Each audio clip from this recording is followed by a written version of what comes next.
Hello guys, bersama saya lagi dalam Alright Nopat Channel. Gempak sahabat-sahabat semua. Seperti yang anda tahu, dalam beberapa hari ini kecoh satu negara, ya, berkaitan dengan langkah Dubai, berkaitan dengan SD. Kononnya pembangkang sudah cukup jumlah 120. Itu antara kenyataan yang dibuat oleh Raja Petra, Raja Fitnah nombor satu negara, seorang pengecut yang melarikan diri. Jadi sahabat semua, mungkin anda sudah nampak video ini. Ya, saya tidak boleh tayangkan video itu di sini sebab mungkin ada copyright dan sebagainya. Tapi saya ingin memberikan sedikit ya apa yang saya dengar dalam penjelasan daripada Raja Petra. Katanya pada 2-3 hari yang lalu beliau mengeluarkan video menunjukkan kepingan kertas. Kononnya itu adalah nama-nama ahli parlimen sebanyak 120 yang telah menandatangani SD untuk menjatuhkan kerajaan perpaduan Malaysia Madani. Namun yang lebih mengejutkan adalah pendedahan beliau pada hari kemarin kalau saya tidak silap.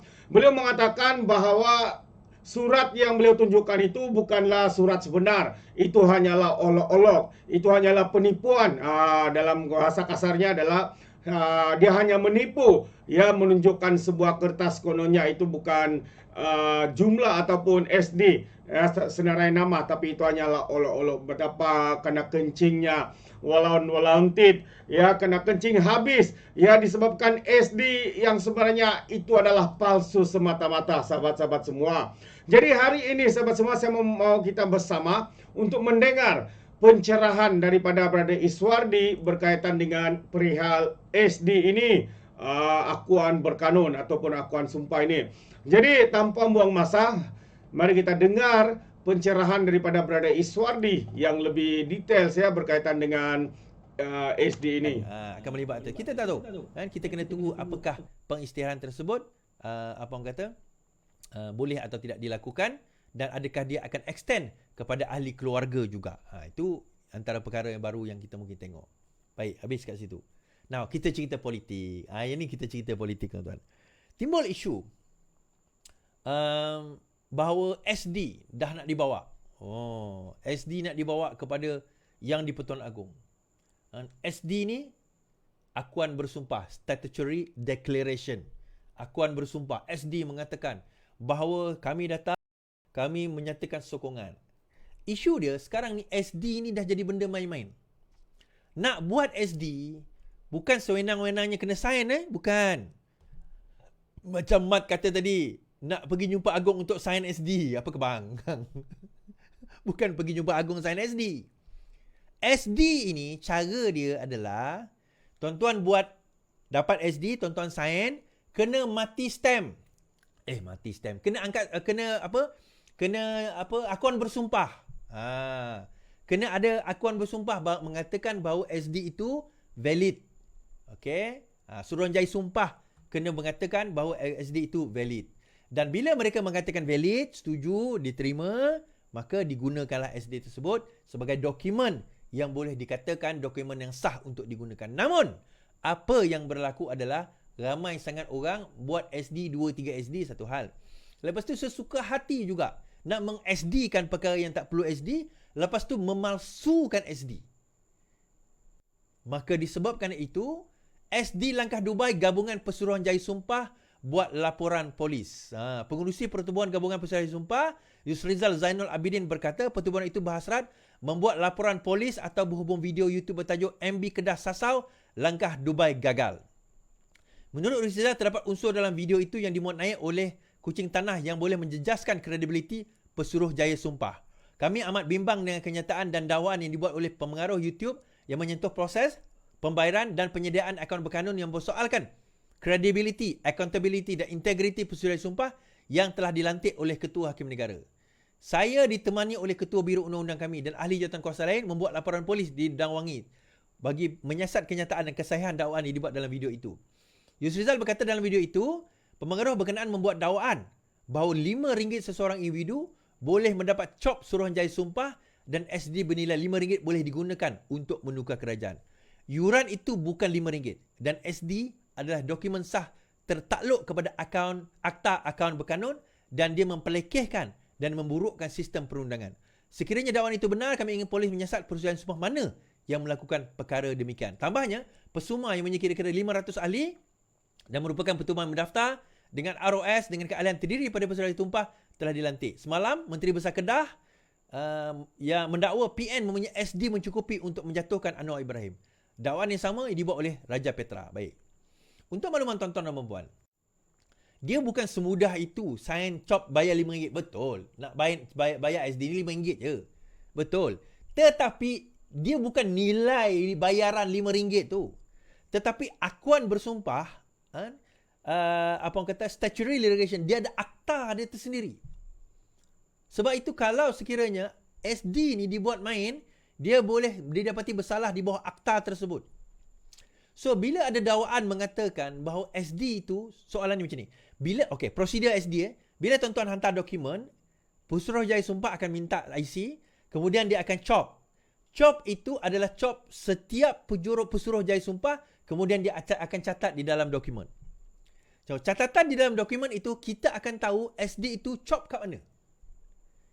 Kalau sekiranya dia kata, kami chop dekat Bangi contohnya, atau kami chop dekat Setapak contohnya, maka kita boleh semak, adakah benar Pesuruhjaya Sumpah di Setapak itu dengan nama sekian sebulan telah bersetuju untuk chop, atau sekadar dia orang beli chop, buat sendiri, pergi chop sendiri. Itu satu persoalan. Dan kalau sekiranya dakwaan blogger tersebut tipu, maka blogger itu boleh disaman oleh pertubuhan Suruhanjaya Sumpah ini kerana telah memperkecilkan integriti. Menyelainkan dia menafikan perkara tersebut lah. Tetapi dia boleh disaman kerana telah mencemar baik nama pertubuhan dan persatuan tersebut. Okay? Ni kita kena faham tuan-tuan. Itu yang berlaku. Dan buat masa ini, dia orang sendiri, Pesuruhjaya Sumpah nampaknya, dia orang sendiri tak tahu berkenaan dengan SD. So, jadi tak jadi, ada ke tidak dan sebagainya. Tidak, kita tak tahu. Baik. Dalam ketaksuban mereka, tuan-tuan, nak menjatuhkan kerajaan ini, saya ceritakanlah kepada PN bagaimanakah kaedah nak menjatuhkan PMX. Baiklah. Malam ni saya buka cerita. Dah buka cerita dah sebenarnya hari itu. Saja je saya nak buka lagi cerita. Supaya PN ni jangan rasa kebulur sangat dan tak tahu sampai SD nak pergi Agong panggil sign SD. Okey, aku cerita. Dia macam ni. Sekarang ini SD tak boleh pakai lagi tuan-tuan. Okey? Saya nak cerita. SD untuk ahli parlimen, untuk Dewan Undangan Negeri lain Tengok negeri, adakah negeri itu telah mendandatangani akta anti lompat parti atau tidak. Saya bagi tahu untuk parlimen statutory declaration tidak boleh pakai. Kenapa? Ini argument saya. Argument saya kenapa tak boleh pakai, the moment SD itu sampai kepada Yang di-Pertuan Agong, soalan pertama yang di-Pertuan Agong perlu tanyakan, adakah ahli parlimen yang menandatangani SD tersebut telah hilang kerusi sebagai ahli parlimen? Kerana mereka telah melanggar persetujuan untuk taat setia kepada parti dan dikira lompat parti. Tuan-tuan, apa objektif kita buat akta anti lompat parti? Apa objektif kita buat akta anti lompat parti? Supaya penyerahan SD itu tak berlaku. Itu tujuan dia. Sebab itu bila orang kata serah SD, saya kata mana boleh serah SD dah. Nak serah SD zaman sekarang tak boleh. Sebab the moment orang itu serah SD, maka dia telah gugur sebagai ahli parlimen. The only SD yang boleh diterima adalah SD parti. Iaitu kalau parti itu secara en bloc telah menyatakan sokongan kepada orang lain, maka itu boleh diterima. Tetapi individu yang katalah UMNO 11 orang, PKR 2 orang, whatever lah, warisan 3 orang, 2 orang, seorang, kalau tidak mengikut en bloc parti, itu dikira sebagai lompat parti. Maka Yang di-Pertuan Agong tidak akan terima dan dikira sebagai SD itu tidak sah. So, bagaimana kaedah untuk nak menjatuhkan kerajaan ini? Atau mana-mana kerajaan? Sekarang ini tinggal satu saja. Dia kata kalau macam tu tak berperlembagaan Lais. Kerajaan ini tak boleh jatuh. Siapa kata? Cara yang betul, dan ini cara yang saya cakap pada tahun 2020 dahulu. Sepatutnya inilah kaedahnya. Apa dia? Bawa usul itu ke dalam Dewan Negara, Dewan Rakyat dan buat usul undi percaya atau undi tidak percaya kepada Perdana Menteri. That is the only way. Itu saja cara. Di dalam Dewan. Sebelum Perdana Menteri naik hari itu, pada tahun lepas, awal tahun lepas, pada sidang pertama, 2 kali Datuk Seri Anwar Ibrahim minta, Datuk Seri sendiri yang memohon supaya diadakan undi percaya atau tidak percaya kepada Perdana Menteri. 2 kali pembangkang tak berani bangkit. Now, kali ketiga, kalau nak, sebenarnya kalau ikutkan pembangkang tak boleh. Bukan tak boleh, boleh nak buat usul. Tetapi dia akan jadi private bill. So, dia akan jatuh bawah sekali, lambat. Pembangkang jumpa Perdana Menteri. Perdana Menteri, kalau kau benar berani ada jantan, ini Parlimen tak buka bulan 3 lagi, tak lama lagi akan buka Parlimen. Kita buat undi percaya sekali lagi. Apa macam? Tak perlu SD dah tuan-tuan. Buat undi percaya dalam Parlimen ke? Kenapa takut? Now, soalan. Adakah undi percaya atau tidak percaya dalam Parlimen kalau disokong oleh individu yang daripada parti dia, sedangkan parti dia tidak menyokong, contoh UMNO, dikira sebagai lompat parti? Jawapan mudahnya, tidak. Jawapan mudahnya, tidak. Okey? Tidak. Tetapi, kalau parti dia buat, kena bayar 100 juta dan dikira lompat parti, yang itu kira dekat mahkamah nanti. So, mahkamah akan tentukan kira lompat parti itu tak. Tetapi setahu saya, semua parti lain kecuali UMNO, tidak ada peruntukan perlembagaan parti mengatakan sesiapa yang menyalah perlembagaan parti mereka, maka dikira telah melompat parti dan hendaklah membayar 100 juta ringgit. Parti lain, saya tak tahu. Saya tahu tak buat. Hanya UMNO yang buat sedemikian. Maka adakah kira lompat parti? Yang tu kena bawa ke mahkamah lah. Tetapi kaedah yang betul untuk menjatuhkan kerajaan adalah kaedah ini. Iaitu undi percaya atau tidak percaya di dalam Parlimen. Kan? Sebagaimana kata Hasan Karim, biar Dewan Rakyat putuskan jika Anwar sudah hilang majoriti. Ahli Parlimen Pasir Gudang Hasan Abdul Karim berkata, sokongan terhadap seorang Perdana Menteri harus diputuskan melalui undi percaya di Parlimen dan bukan berdasarkan SD.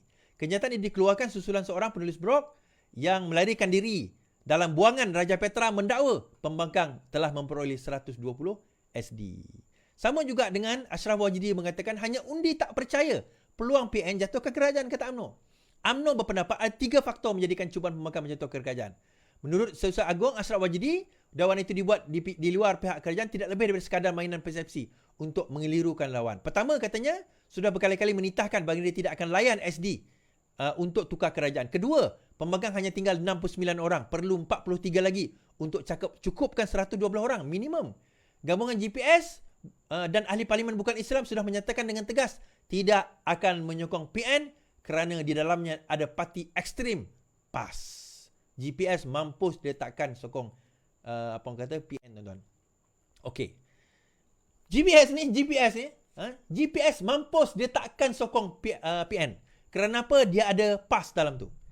Dia macam ni, ada orang tanya saya, bagi GPS PAS dengan DAP tu, yang mana lebih teroris pada pandangan GPS? Okey, ini saya nak cerita, pada pandangan orang GPS, PAS tu lagi teruk daripada DAP. Kalau orang Melayu di Semenanjung nampak DAP tu teruk, bagi orang Sarawak, PAS tu lagi teruk daripada DAP. DAP tu bagi GPS teruk dah. Lawan kan, of course. Dekat sinilah DAP. Tapi PAS tu bawah ni. Punyalah benci. Okey, tapi timbul persoalan, kenapa masa PN hari itu GPS nak bergabung? Tuan-tuan kena ingat, yang bergabung pada waktu itu, yang ikut GPS ikut adalah UMNO. Dia bukan ikut PAS. Nah, bayangkan kalau kerajaan ini adalah kerajaan baru, adalah PAS. Adalah bersatu. Kemudian ada GPS. PAS punya kerusi lagi banyak daripada GPS. Agak-agak, kalau kata Abang Joe semalam saya mainkan video dia, kami 23. Kalau kami, tiba-tiba saya tengok nama saya jadi Perdana Menteri, padahal dia bukan ahli parlimen pun. Kan? Dia bukan ahli parlimen, macam mana dia jadi Perdana Menteri? Katalah saya jadi Perdana Menteri, kami 23. Kalau kami 23, dia kata apa? Kena encang lah kami orang. Tuan-tuan faham kena encang? Kena encang tu maksudnya kena lunyai lah dia orang. Yelah dia 23 je, PN ada 60 lebih sekusi. Mampuslah dia. Kami bukan pala yang dia kata, kami bukan bodoh. Bukannya macam tak orang bodoh tanya dah. Aku ke Sarawak tu hanya main. Tak, poinnya adalah tak boleh. So the only way sekarang ni adalah bawa undi percaya atau undi tak percaya. Okey, dia kata kami pembangkang mana boleh buat undi tak percaya. Susah dia kata.